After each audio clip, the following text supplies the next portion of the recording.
Not only not a good day for the House of Commons, it's not a good day for the UK, it's not a good day for humanity.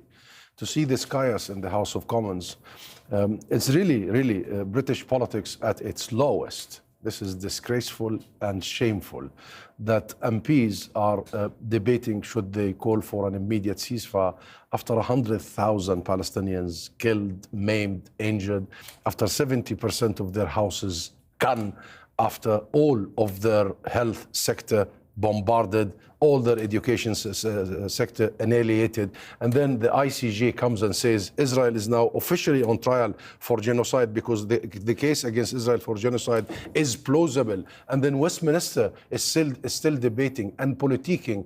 MPs tonight have shown everybody they are defending and protecting their careers as opposed to defending and protecting children, our humanity, but in UK truth, responsibility under international law. What difference would it have made had MPs agreed and called for an immediate ceasefire? Israel wouldn't have listened. Hamas wouldn't have listened.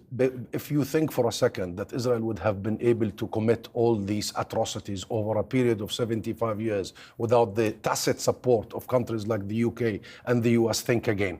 Israel was created by the UK. It was a UK declaration that has enabled Israel to do so. And since then, the US and the UK and the rest of the West has picked up the support. You've seen what the US did yesterday in the Security Council, opposing an immediate ceasefire, using the veto power for the zillion times to stop, to end the genocide, and therefore this is enabling genocide. So no, the outside world, Britain does provide... Do you think the Israeli government would stop? The Israeli government will only stop when Britain takes itself seriously as an actor in the international arena.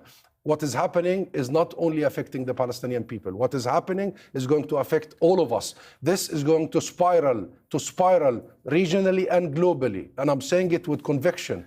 And therefore, if the UK sits on its hands right now, as we have seen today, the chaos in the parliament, if politicians continue to argue and to debate if Israel violated international law, when the government presented a motion just to politique and to poke Labour and SNP, and in the motion they condemn Palestinians,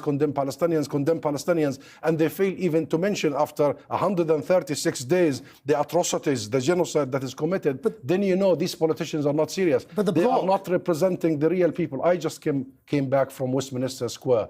I saw the thousands of British people. I saw your citizens. Those are the actual representatives who now believe that this is about our humanity, not just about politics. But the bloc, surely, on these Western governments being able to say something more clear about the ceasefire they want is also the fact that Hamas has made it clear that it is not interested in a ceasefire. It still holds those hostages. It still intends to keep attacking Israel. But this is... as long as it maintains that position, a ceasefire is only one-sided, isn't it? And therefore it won't be called. That's not accurate whatsoever. A ceasefire is a ceasefire.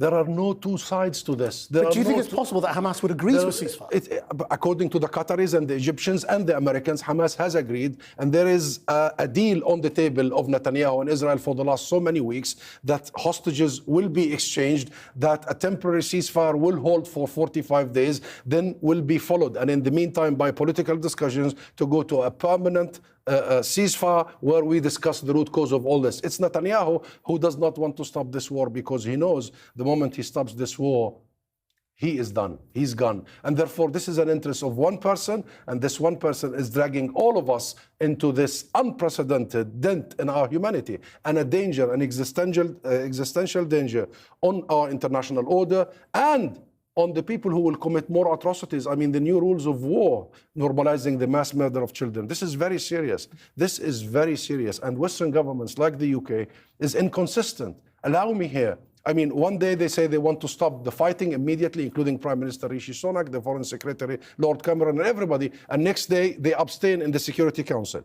One day they say we want to focus on the humanitarian aspect, and then they defund UNRWA, which is the biggest agency that is supporting Palestinian humanitarian side. One day they say that we want to sanction settlers and the illegal settlers, and the next day they push for a motion, for a law in the UK Parliament, now making its way in the final stages to actually shield any accountability for Israeli settlers and settlements. There is no policy in the US that Netanyahu would pick and would listen. And the moment the UK stops sending weapons to Netanyahu, he'll start listening. Thank you very much indeed for coming in.